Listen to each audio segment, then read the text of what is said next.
Bom dia a todos, caras e caros deputados. Começo por agradecer o empenhamento dos nossos colaboradores, do grupo parlamentar e das estruturas do partido no Distrito, que muito têm contribuído para o bom acolhimento e a realização destas jornadas parlamentares. Saúdo de forma especial o Presidente da Federação de Bragança, Carlos Guerra, nosso anfitrião, e os demais dirigentes. Saúdo todos os presentes, as jornalistas e os jornalistas que nos acompanham e, em particular, os nossos convidados, que nos ajudarão a falar de temas que confinam com os sentidos de empreendedorismo, de sucessos, de pujança, de inovação e de juventude que escolhemos para a nossa reflexão nos trabalhos desta manhã. Saúde, claro, de forma distintiva a nossa deputada Júlia Rodrigues, a quem se deve a escolha do lugar de realização destas jornadas parlamentares. Destaco, aliás, o contributo que ela tem dado ao bom desempenho do nosso grupo parlamentar, particularmente nas áreas da sua especialidade, distinguindo-se sempre pela sua proficiência, humildade e pela facilidade com que partilha o trabalho que coordena e que desenvolve. São qualidades que só os que verdadeiramente são melhores acumulam. Caras e caros deputados, estas jornadas parlamentares, as últimas no período de mandato desta direção, quer do ponto de vista temático, quer da sua localização, constituem um ato simbólico da maior importância no contexto em que vivemos. Vivemos justamente um momento em que os indicadores de progresso são extraordinariamente promissores, mas tendem a ser avaliados pelas dimensões globais dos seus resultados, deixando na omissão política as virtudes, tal como os desequilíbrios que em todos os planos, do social ao regional, integram essas leituras gerais. Esses vícios a que somos compelidos pela necessidade de corresponder a metas que nos são impostas, levam-nos frequentemente a não ponderar as desigualdades e os sucessos que aqui e ali perdem em não ser considerados.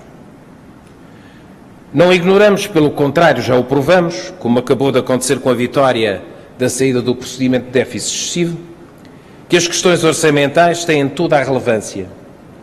Mas queremos uma vez mais significar, com esta viagem ao interior do país, que esta dimensão, não só territorial como humana, integra uma das componentes mais nobres e prioritárias do nosso património programático e das nossas prioridades governativas. Um Partido Socialista como o nosso diferencia-se também com essa sensibilidade pela atenção a essas dinâmicas e na concepção de respostas para atenuar essas desigualdades. Por isso, optamos por acolher a proposta de vir a Bragança e de percorrer todos os seus 12 concelhos. Para este Portugal menos conhecido e menos invocado na decisão política, compete-nos convocar atenções e forçar decisões que atenuem essas desigualdades estruturais e mobilizem energias. O Distrito de Bragança é bem um exemplo que fundamenta estas nossas preocupações e prioridades. Tem ainda problemas a mais que complexificam e oneram a sua situação e que importa conhecer, mas tem também progressos e sucessos que importam identificar na sua diversidade e na sua intensidade. É para ajudarmos a resolver esses desafios que aqui estamos, que realizamos um conjunto de visitas e que nos confrontamos com dezenas de situações, envolvendo entidades públicas e privadas em todos os concelhos do Distrito, sem exceções. E os desafios em causa não são negligenciáveis. O Distrito de Bragança é o 5º maior distrito do país em superfície. No entanto, é o penúltimo em termos demográficos, com cerca de 1% da população residente no território nacional. Bragança tem vindo, ano após ano, a perder população, uma tendência que se agravou durante o período das políticas do governo PSD-CDS. De facto, nesses 4 anos, a população do distrito caiu 5,1%, uma queda quase 3 vezes superior à média nacional, já de si bastante preocupante. Tem o maior índice de envelhecimento do país, sensivelmente o dobro da média nacional. Tem a menor proporção de crianças, a menor proporção de população em idade ativa e, por conseguinte, a maior proporção de idosos. Acrescendo à diminuição da população ativa, entre 2011 e 2015 o desemprego aumentou no distrito de Bragança ainda mais acentuadamente que no país. Felizmente, essa tendência em 2016 parece ter sido revertida, verificando-se mesmo uma quebra do desemprego no último ano de 19%, que corresponde a um sucesso e a um motivo de esperança. Os brigantinos sentem essa diferença para melhor. Sentem uma nova confiança, que resultam nos mais variados setores de alterações de políticas adotadas pelo atual Governo. Na verdade, não é a retirar serviços dos territórios do interior que se impulsiona a fixação das populações. Por exemplo, no caso da Justiça, não foi a encerrar 5 tribunais e a privar 30 mil habitantes de ter um tribunal com jurisdição efetiva que se convidou as populações a permanecerem nas suas localidades e se atraíram outros habitantes. Felizmente já podemos reverter essa situação. O desinvestimento na educação, levado a cabo pelo governo anterior, trouxe resultados desastrosos no distrito. Esta região viu duplicar a taxa de retenção e desistência do primeiro ciclo do ensino básico e a taxa de retenção no ensino secundário subiu, colocando esses valores aos níveis mais elevados. Bragança conta com menos médicos face à média nacional, 2,7 médicos por habitante no distrito contra 4,7 no país, e menor acesso a consultas externas nos hospitais. A decisão do atual Governo de não aplicar cativações de verbas orçamentais nos setores da educação e da saúde e uma adequada gestão dos recursos deverá atenuar já essas diferenciações no corrente ano.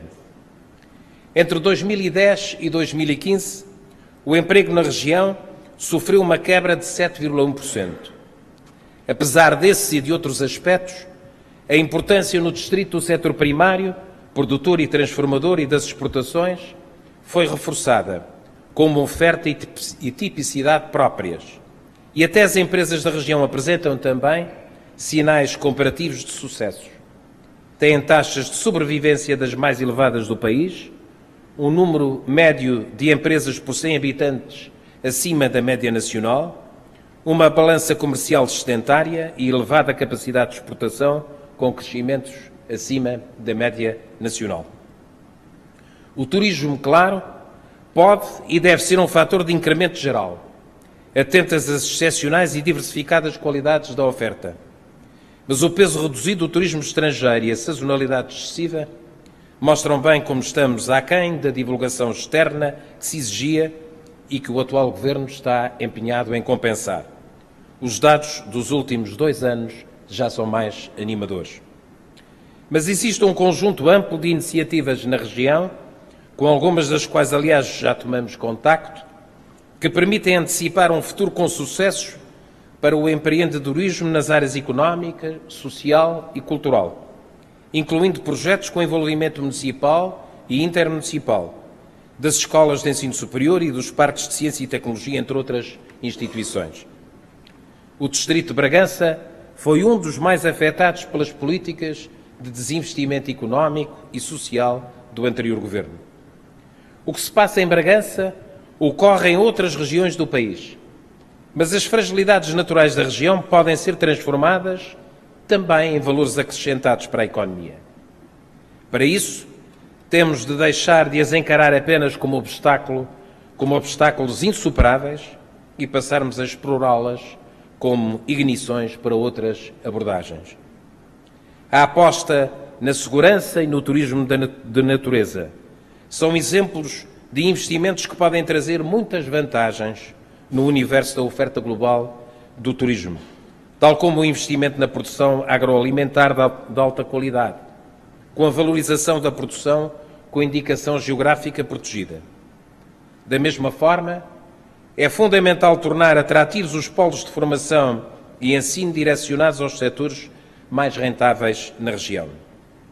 É necessário explorar o sentido mais reprodutivo das novas acessibilidades ao distrito e apostar na educação, no ensino e na formação, apoiando a transição profissional para todos aqueles efeitos. Não falta, pois, que fazer para alcançar os sucessos que desejamos e para consolidarmos também os percursos que estamos a fazer a nível nacional e nas áreas mais diversificadas. Já aqui referi o setor da justiça, do qual pouco frequentemente se fala, mas que é tão decisivo na sua eficiência para as pessoas como para as organizações e para as empresas. Estando agora em marcha o processo de reformas, já há sucessos, como por exemplo nos casos da diminuição no país de pendências em 2016, como a redução de 13,3% nos tribunais de primeira instância e com a taxa de resolução de processos mais alta dos últimos 20 anos. Temos resgatado a imagem do nosso país, não só junto dos parceiros europeus, como também junto dos mercados. Fazemo-lo com sucesso, não esmagando, mas pelo contrário, beneficiando a vida dos portugueses. Bem sabemos que nos sucedem tarefas difíceis, mas é indiscutível que já acumulamos sucessos. Foi a decisão da Comissão Europeia, em julho de 2016, de não aplicar qualquer sanção a Portugal pela violação das metas orçamentais entre 2013 e 2015. Foi a decisão, em novembro de 2016, de não aplicar a suspensão de fundos estruturais a Portugal por causa do déficit excessivo em 2015. Foi o reconhecimento por parte da Comissão Europeia de que a estratégia económica do Governo é positiva, patente nas revisões em alta que tem sucessivamente elaborado para o crescimento económico do nosso país. Foi a decisão unânime, anunciada na passada segunda-feira, da recomendação de saída de Portugal do procedimento de déficit excessivo. A saída do processo de déficit excessivo é o mais emblemático desses sucessos recentes e é especialmente relevante por constituir uma decisão que reconfirma um processo sustentável e duradouro, o qual, ainda que iniciado há mais tempo, foi alcançado nestes 2 últimos anos com uma ruptura das políticas que vinham a ser desenvolvidas pelo governo PSD-CDS e com a rija oposição desses partidos. Temos problemas, mas temos obtido muitos sucessos. E temos motivos para a congratulação e não para a ocultação. A congratulação serve-nos para ganhar mais energias, para fazer mais e para fazer melhor. A ocultação dos sucessos só serve a ladainha desmoralizadora de uma oposição que ficou atrás do tempo que vivemos. Sucessos como o da internacionalização da nossa economia, como o da atração do investimento externo. O investimento estrangeiro, por exemplo, subiu no primeiro trimestre. No primeiro trimestre do ano, mais de 100 milhões de euros, face ao início de 2016, e mais de 1.268 milhões de euros face ao trimestre anterior.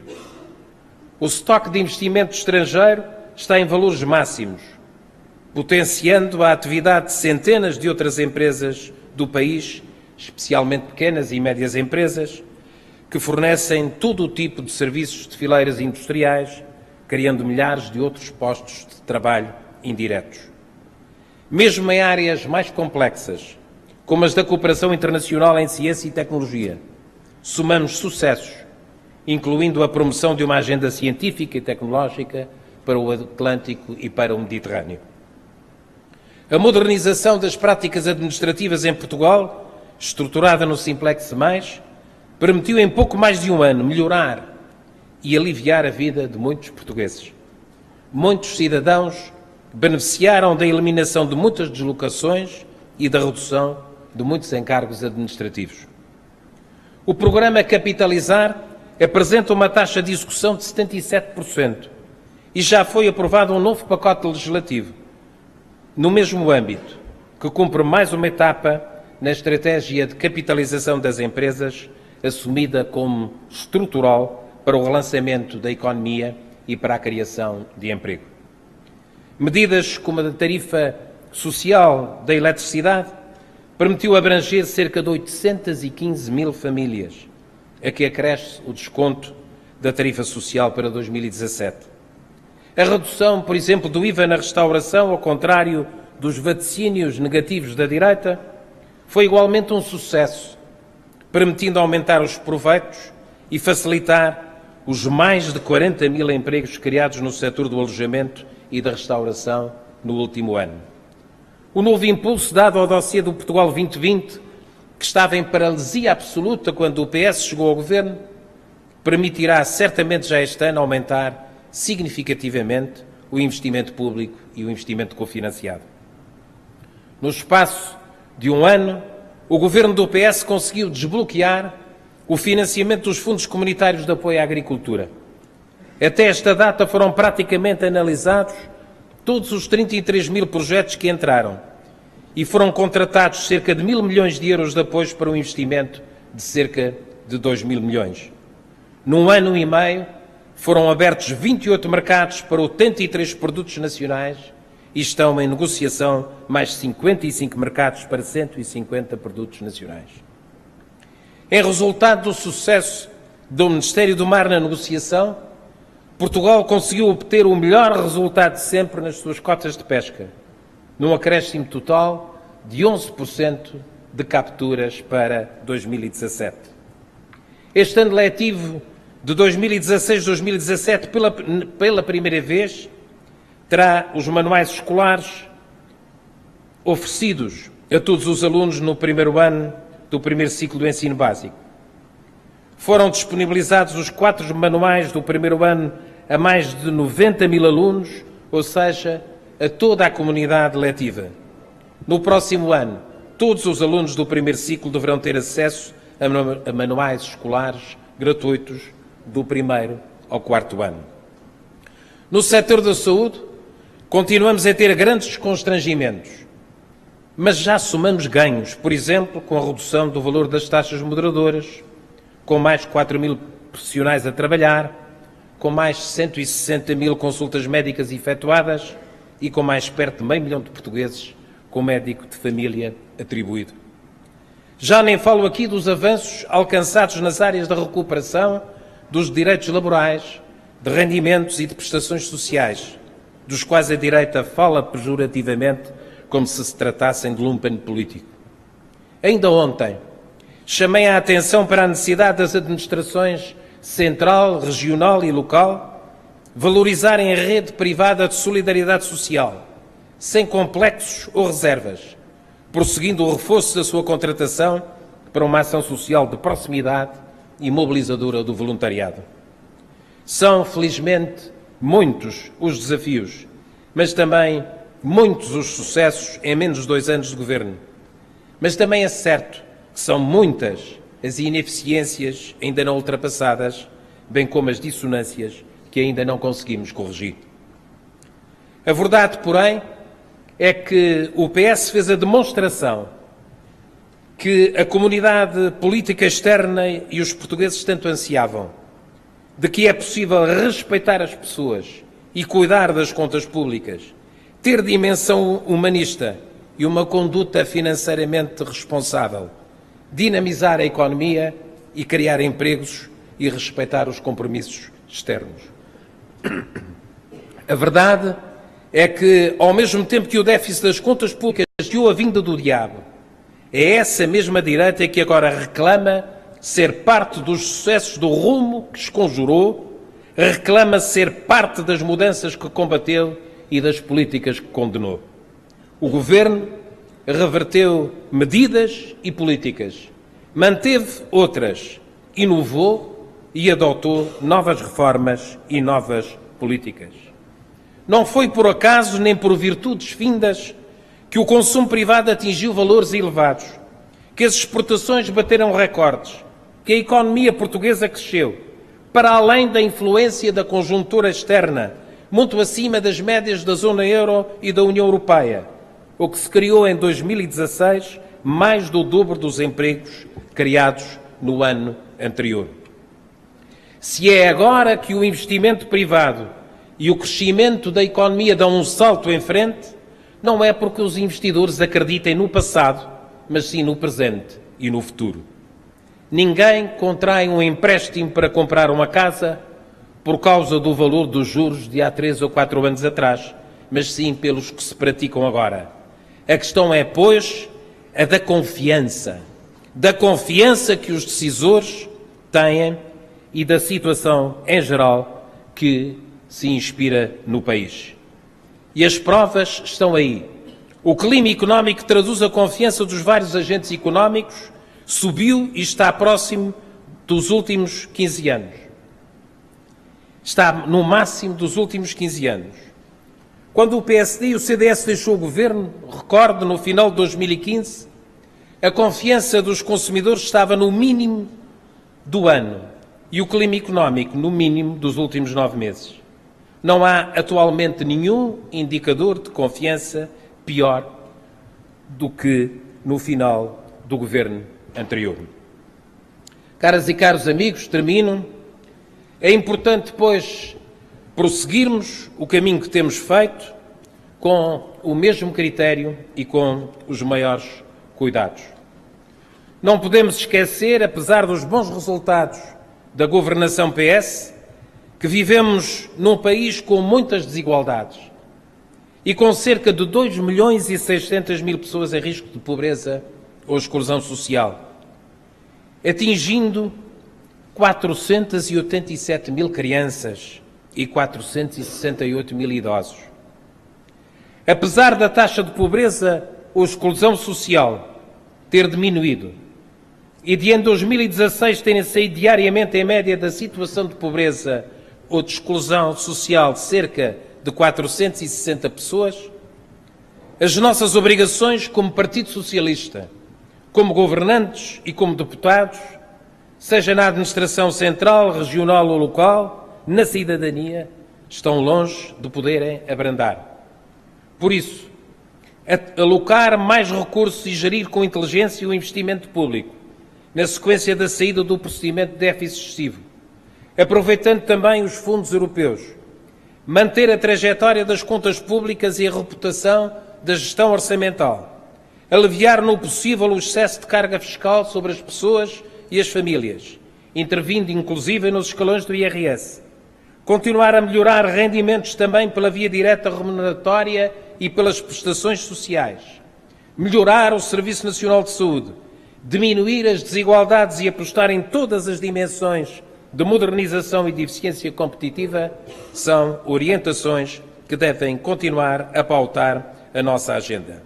Vamos continuar a ter sucessos e a construir um Portugal melhor. Não governamos por oposição à oposição, mas por aproximação aos interesses de Portugal e dos portugueses. Passos Coelho apostou e colocou todas as fichas no insucesso do governo. Agora, dizem os seus conselheiros de imagem e analistas de feição que vai tentar mudar de discurso. Mude ou não, chega tarde, porque Portugal já mudou e já não resta dúvidas, mudou para melhor. Agora é com todo o cuidado fazer mais, fazer melhor.